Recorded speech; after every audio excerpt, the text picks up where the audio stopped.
जब आप सेल्स की किसी फिजिकल मीटिंग में होते हो तो वहाँ पे 55% रोल होता है आपकी बॉडी लैंग्वेज का, 7% रोल होता है आपके वर्ड्स का और 38% जो रोल होता है वो होता है आपके टोनैलिटी का। लेकिन जब बात आती है वन ऑन वन कॉल की, जब आप सेल्स कॉल पे होते हो तो वहाँ पे जो रेशो होता है वो टोनैलिटी का होता है 85%। चलो, आपने तो जो थंबनेल में देखा है वो मैं बता रहा हूँ कि ऐसे कौन से कोल्ड कॉलिंग के टेक्निक से जो 21st सेंचुरी में काम करते हैं। तो आपको और एक फैक्ट बता देता हूँ। जब आप कोल्ड कॉल कर रहे हो तो वहाँ पे जो टोनैलिटी का रोल है वो है 93%। तो वर्ड्स मैटर नहीं करेंगे, आपकी बॉडी लैंग्वेज ज़्यादा मैटर नहीं करेगी, ज़्यादा मैटर जो करेगी वो होगी आपकी टोनैलिटी। तो मेरा नाम है दीपक विश्वकर्मा। आज की वीडियो में आप देखोगे कि ऐसी कौन सी कोल्ड कॉलिंग के टेक्निक से जो 2023 से लेकर 2030 तक चलने वाली है। हो सकता है इसके बाद भी ये टेक्निक चले और आप सेल्स ज़्यादा कर पाओ। तो 3 ऐसी टेक्निक मैं आपको बताने वाला हूँ। नंबर 1, टेक्निक नंबर 1 है get their attention from the starting. आपको क्या करना है, आपको सामने वाले का जो अटेंशन है, प्रॉस्पेक्ट की जो अटेंशन, वो स्टार्टिंग से ही लेना स्टार्ट करना है। अगर आपने अटेंशन नहीं लिया, अगर आपने क्वेश्चंस नहीं पूछे, तो आपके हाथ से कंट्रोल निकल जाएगा। और अगर आपके हाथ में कंट्रोल नहीं है, तो प्रॉस्पेक्ट आपका इंटरव्यू लेता रहेगा, वो कॉल रख देगा, वो बोलेगा मेरे पास टाइम नहीं है, और यही सारे प्रॉब्लम आप लाइफ टाइम तक फेस करते रहोगे। तो अगर आप चाहते हो कि आपको सेल्स में सक्सेसफुल बनना है, अगर आपको कोल्ड कॉलिंग में टॉप परफॉर्मर बनना है, तो you have to implement this number 1 technique, get their attention from the starting. लेकिन अब आप बोलोगे कि अटेंशन लेना कैसे है? मुझे ऐसा क्या करना है जिससे मैं सामने वाले का अटेंशन ले पाऊँ? तो सिंपल सी बात है, पहले तो आपको खुद की एक एलिवेटर पिच रेडी करनी है। Point number 1, you have to create your elevator pitch. Elevator pitch क्या होती है? आप गूगल पे जाके एक बार चेक कर लेना। अगर मैं आपको शॉर्ट में बताऊँ, तो आपको खुद का एक 30 सेकंड का ऐसा एक इंट्रोडक्शन क्रिएट करना है, जहाँ पे अगर आपसे कोई मिलता है तो आप उसको 30 सेकंड में बता पाओ कि आप एग्ज़ैक्टली करते क्या हो? आप क्या बेनिफिट लोगों की लाइफ में प्रोवाइड करते हो? आप लोगों की लाइफ को कैसे ट्रांसफ़ॉर्म करते हो? एंड इसमें 2 चीज़ें होनी चाहिए, you have to be specific and you have to build curiosity. 2 चीज़ें होती हैं। आपको जितना ज़्यादा स्पेसिफिक आप हो पाओ, जितना ज़्यादा आप कम से कम शब्दों में बता पाओ, उतना आपको बताना है। और नंबर 2, आपको क्यूरियोसिटी बिल्ड करनी है कि आगे क्या होगा? आप ये जो चीज़ प्रोवाइड करते हो, कैसे प्रोवाइड करते हो? इसकी सामने वाले के माइंड में एक उसके माइंड में एक क्वेश्चन आना चाहिए, जिससे वो आपको आगे के सवाल पूछेगा और पूरा कंट्रोल जो होगा वो आपके हाथ में होने वाला है, राइट? पॉइंट नंबर 2, आपको सामने वाले से क्वेश्चंस पूछने हैं। लेकिन क्वेश्चन जब आप पूछोगे अटेंशन के लिए, तो क्वेश्चन पूछते वक़्त बहुत बार हम आपके दिमाग में आएगा कि वो मुझे जवाब क्यों देगा? Because it is a cold call. और यहाँ पे जो अथॉरिटी है वो आपके हाथ में नहीं है, अथॉरिटी उसके हाथ में है, क्योंकि आपको ज़रूरत है ऐसे लग रहा है। आपने कोल्ड कॉल किया है, राइट? तो यहाँ पे जब आप क्वेश्चन पूछोगे, क्वेश्चन पूछने से पहले आपको सामने वाले को कुछ ना कुछ वाव मोमेंट देनी है। ना वाव मोमेंट होता क्या है? वाव मोमेंट होती है वो चीज़ जिससे सामने वाले के माइंड में एक वाव फैक्टर क्रिएट हो। जैसे मैं कुछ फैक्ट बताता हूँ। अगर मैं बोलता हूँ कि hello sir, my name is Deepak, I am calling from business auto pilots, और हमारी कंपनी का काम है सर, हम सर्विस इंडस्ट्री को 12 महीने के अंदर उनका रेवेन्यू हम लोग डबल या ट्रिपल करने में हेल्प करते हैं with the help of our services.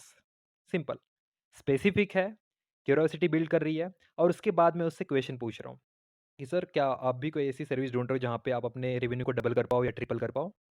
तो जब मैंने क्वेश्चन पूछा, उससे पहले मैंने उसको वॉव मोमेंट दी कि ऐसी कौन सी कंपनी है जो रेवेन्यू जो है वो 2 गुना 3 गुना कर देती है सिर्फ 12 महीने के अंदर, right? So that's a wow moment. तो आपको अटेंशन लेने के लिए वॉव मोमेंट क्रिएट करने के बाद क्वेश्चन पूछना है। और जैसे मैंने बताया कि आपको टोनैलिटी को भी अपने अप एंड डाउन करना पड़ेगा, राइट? जितना ज़्यादा आप अपने वॉइस को अप डाउन करोगे, जितना ज़्यादा बीच-बीच में फास्ट बोलोगे और बीच में ही आप स्लो बोलना स्टार्ट करोगे, बीच में जो आप पॉज़ लोगे, तो सामने वाले का जो पूरा अटेंशन है, आपकी तरफ हो जाता है। So that's number 1 point. अगर आप 21st सेंचुरी में अगर आप आगे बढ़ना चाहते हो, तो ये पॉइंट आपको इम्प्लीमेंट करना है, that is gate their attention from the starting. Now point number 2 है, फॉर एवरी क्वेश्चन और for every objection you should have power statement. अब ये पावर स्टेटमेंट क्या होती है, ये देख लेते हैं। जब मैं पावर स्टेटमेंट की बात करता हूँ, तो जब भी सामने वाला कोई पर्सन मुझे कोई ऑब्जेक्शन देता है, तो मैं एक ऐसा पावर स्टेटमेंट यूज़ करता हूँ जिससे सामने वाले के माइंड में एक इम्पैक्ट क्रिएट हो और वो इसको याद कर पाए। जैसे कि अगर कोई मुझे बोलता है कि सर, इसमें कुछ डिस्काउंट मिलेगा, तो मैं बोलता हूँ sir, we are not in the business of providing value, we are not in the business of providing discount, we are in the business of providing value, we are in the business of providing results, what exactly are you looking for? आप एक discount देख रहे हो या आप value देख रहे हो, राइट? जब कोई मुझे बोलता है कि सर, आप एग्जैक्टली बताइए, आप क्या चीज़ प्रोवाइड करते हो, तो मैं उनको बताता हूँ सर, बेसिकली हम आपका सेल्स बढ़ाने में हेल्प करते हैं, हम आपके सेल्स को 2x 3x 4x बढ़ाने में हेल्प करते हैं विथ गारंटीड रिजल्ट्स। और अगर हम आपका सेल्स बढ़ाने में हेल्प नहीं कर पाए, तो हम आपसे कोई पैसा चार्ज नहीं करते, right? That's our power statement. और कोई मुझे बोलता है कि मेरे पास पैसा नहीं है, या बोलता है कि आपकी फ़ीस बहुत ज़्यादा है, मैं उनको बताता हूँ sir, no fees is too high for success. and almost any fee is too high for failure. That's called power statement.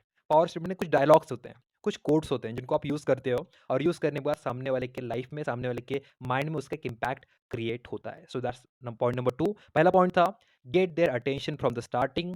Second point है फॉर एवरी क्वेश्चन और for every objection you should have power statement. Now आखिरी जो point है वो बताने से पहले मैं आपको बताना चाहूँगा कि इसके बाद आपको एक वीडियो देखनी है, क्योंकि ये जो मैं आपको पॉइंट बता रहा हूँ ये आपको तभी समझेगा जब आप जाके उस वीडियो को देखोगे, राइट. पॉइंट नंबर 3 है use your 100% tonality while speaking plus use your body language even if they can't see you. आपको क्या करना है, आपको टोनैलिटी तो यूज़ करनी है क्योंकि टोनैलिटी का जो रोल है वो है 93%.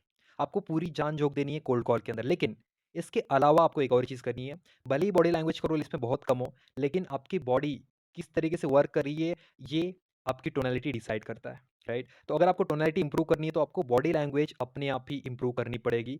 पूरा आपको ये नहीं ध्यान देना कि आपके आजू बाजू कौन है, आपको पूरा पूरा कॉल के अंदर घुस जाना है. और जितना ज़्यादा आप एनर्जेटिकली उसको बता पाओगे, जितना ज़्यादा इंथुसियास्टिकली आप उसको बता पाओगे, उतना ही ज़्यादा आपकी टोनैलिटी अच्छी होगी, राइट. उतना ही ज़्यादा आपको सेल्स में रिजल्ट्स मिलने वाले हैं. सो जॉर्डन बेलफोर्ड की एक वीडियो है, अगर आप यूट्यूब पे जाके सर्च करोगे the best sales pitch ever the wolf of Wall Street, तो एक 2 मिनट की वीडियो मिलेगी. उस 2 मिनट की वीडियो को आपको देखना है. वहाँ पे आपको पता चलेगा कि जब आप खुद की टोनैलिटी इंप्रूव करने जाओगे तो वहाँ पे अगर आपने बॉडी लैंग्वेज सही से यूज़ नहीं की तो आपकी टोनैलिटी भी उस तरीके से यूज़ नहीं हो पाती. तो ये थे 3 कोल्ड कॉलिंग के टेक्निक जो 21st सेंचुरी में काम करते हैं. अगर आप चाहते हो कि आपको और टिप्स और ट्रिक्स आप जानना चाहते हो, अगर आप चाहते हो कि आप सेल्स की हर एक टेक्निक सीखो जो आज 21st सेंचुरी में काम करती है, जो थ्योरेटिकल नहीं बल्कि प्रैक्टिकल है और जो आपके सेल्स करियर में आपको हेल्प करेगी, तो आप इस वीडियो को लाइक कर सकते हो. अगर आपके कोई क्वेश्चंस है, अगर आपके कुछ डाउट है, अगर आप चाहते हो कि मैं किसी और टॉपिक पे वीडियो बनाऊँ, तो आप कमेंट बॉक्स में उसको कमेंट कर सकते हो जिससे मैं उसके ऊपर आपके लिए वीडियो बना पाऊँ. और अगर आपको ये वीडियो पसंद आई तो आप इस चैनल को सब्सक्राइब कर सकते हो जिससे आपको आगे आने वाली वीडियो हमारी मिलते रहेंगे. That's it from my side. Thank you so much for watching this video.